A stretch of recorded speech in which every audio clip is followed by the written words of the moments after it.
Nossa leitura de hoje se encontra no capítulo 5 de Atos e nós vamos ler do versículo 17 ao 25. E levantando-se o sumo sacerdote e todos os que estavam com ele, e eram eles da seita dos saduceus, encheram-se de inveja. E lançaram mão dos apóstolos e os puseram na prisão pública. Mas de noite um anjo do Senhor abriu as portas da prisão e, tirando-os para fora, disse: Ide, apresentai-vos no templo e dizei ao povo todas as palavras desta vida. E ouvindo eles isto, entraram de manhã cedo no templo e ensinavam. Chegando também, porém, o sumo sacerdote e os que estavam com ele, convocaram o conselho e a todos os anciãos dos filhos de Israel e enviaram servidores ao cárcere para que de lá os trouxessem. Mas tendo lá ido os servidores, não os acharam na prisão. E voltando-lhe anunciaram, dizendo: achamos realmente o cárcere fechado, com toda a segurança, e os guardas que estavam fora diante das portas. Mas quando abrimos, ninguém achamos dentro. Então o capitão do templo e os principais dos sacerdotes, ouvindo estas palavras, estavam perplexos acerca deles e do que viria a ser aquilo.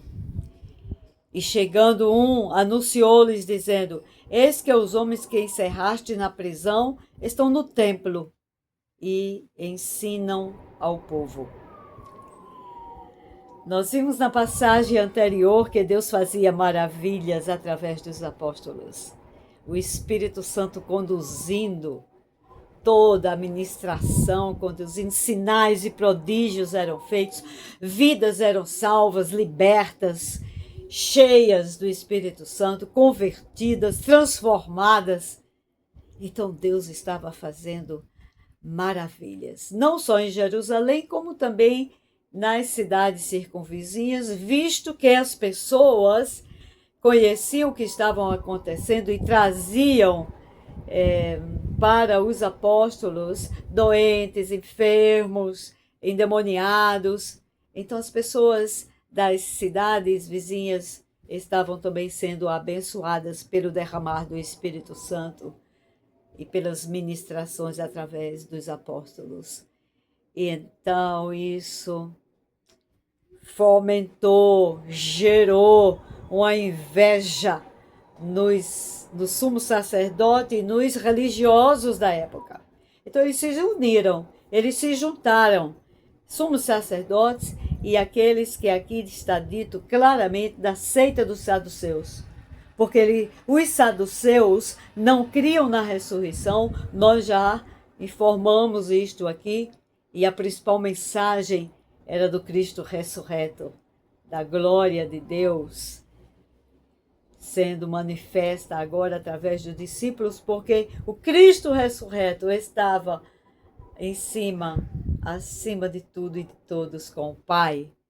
Tinha ascendido, mas tinha enviado o Espírito Santo que fazia as maravilhas.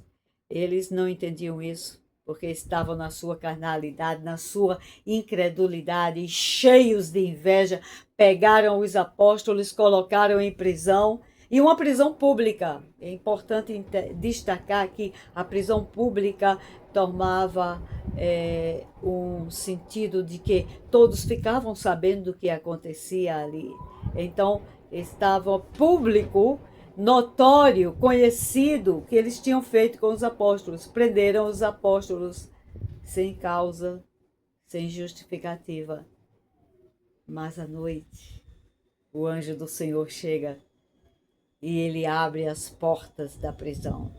Tira-os para fora e traz a mensagem. E a mensagem é, em outras palavras, não calem, continuem, falem, vão ao templo, ensina ao povo, não deixem de ensinar, continuem. E assim eles fizeram, cedinho de manhã, certamente na primeira oração, primeiro período, primeiro turno de oração, eles chegaram e começaram a ensinar o povo. Também pela manhã cedo chegaram o sumo sacerdote, com os seus associados, chamaram os anciãos de Israel para fazer uma reunião e mandaram alguns dos seus auxiliares, dos seus servos, ir até a prisão pública para trazer os apóstolos. Então nós sabemos que eles ainda não tinham notícia do que tinha acontecido naquela noite. Os servos foram e voltaram com a notícia. E a notícia precisa ser examinada aqui bem claramente o que aconteceu. Os detalhes são importantes aqui. Vejamos o versículo 23. Quando eles dizem, sim, o cárcere estava fechado. Os guardas estavam lá e nós ficamos sabendo que houve segurança, muita segurança. Os apóstolos foram presos, mas eles puseram guardas, puseram seguranças e puseram inclusive guardas diante das portas. Observem aqui que portas está no plural. Então havia várias portas para se chegar até o cárcere interior onde os apóstolos estavam presos. E ali estavam guardas. E sabemos que os guardas eram zelosos nas suas profissões, porque a punição era severa e às vezes até com a própria vida eles tinham que pagar esta punição. E eles disseram que o cárcere estava fechado, os guardas estavam lá, as portas estavam fechadas. E assim eles disseram, mas quando nós abrimos, portanto a porta estava fechada, a porta principal estava fechada. A porta que dava para o local onde eles estavam presos estava fechada. Repito, para que isso fique muito claro. Mas ele diz, ninguém achamos lá dentro. E aqui a lógica explode. A lógica humana não consegue entender, nem vai entender. Mas para Deus tudo é possível. Então aqueles homens foram retirados de dentro do cárcere, passando pelos guardas, sendo colocados lá fora, mas a porta permaneceu fechada. E isso não dá para explicar pela matemática nem pela lógica humana.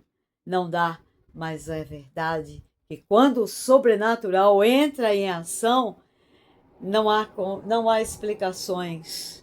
A nossa lógica é limitada, não consegue compreender as dimensões espirituais, nem o sobrenatural em ação. O sobrenatural em ação é isso que nós estamos vendo aqui. Porque era propósito de Deus. Deus age por propósito. E era o propósito de Deus trazer as boas novas do Evangelho, salvação, tornar evidente toda a obra que foi executada lá na cruz do Calvário. E isso precisava ser propagado por causa do propósito. O propósito é a salvação de todo aquele que crê. Lá estavam os discípulos de Jesus no templo, ensinando. E isso finaliza aqui a passagem que nós acabamos de ler, quando diz assim, que enquanto os servos anunciavam o que havia acontecido, o que encontraram, e sem explicar, eles não tinham como explicar, o que encontraram quando chegaram lá no cárcere, guardas e portas fechadas, chega um outro e diz, olha, aqueles homens que vocês colocaram na prisão estão lá no templo ensinando, porque eles eram obedientes, não eram causa rebelde, estavam ali em obediência ao Espírito Santo de Deus e à visão celestial. E eles estavam, portanto, experimentando, por causa da sua entrega, da sua obediência, experimentando o melhor de Deus. Da presença. A presença. Das maravilhas, experiências vividas com o Senhor. neles não havia incredulidade, a fé estava cada vez mais aperfeiçoada, cheios de fé, cheios de ousadia, como vasos escolhidos, cheios do Espírito Santo de Deus. Portanto, não havia espaço para medo, para covardia, para voltar atrás. Estavam em plena obediência e executando o ministério que Deus tinha dado para eles, com toda o auxílio e toda a ajuda do Espírito Santo de Deus. Assim era a igreja, assim deve ser a igreja.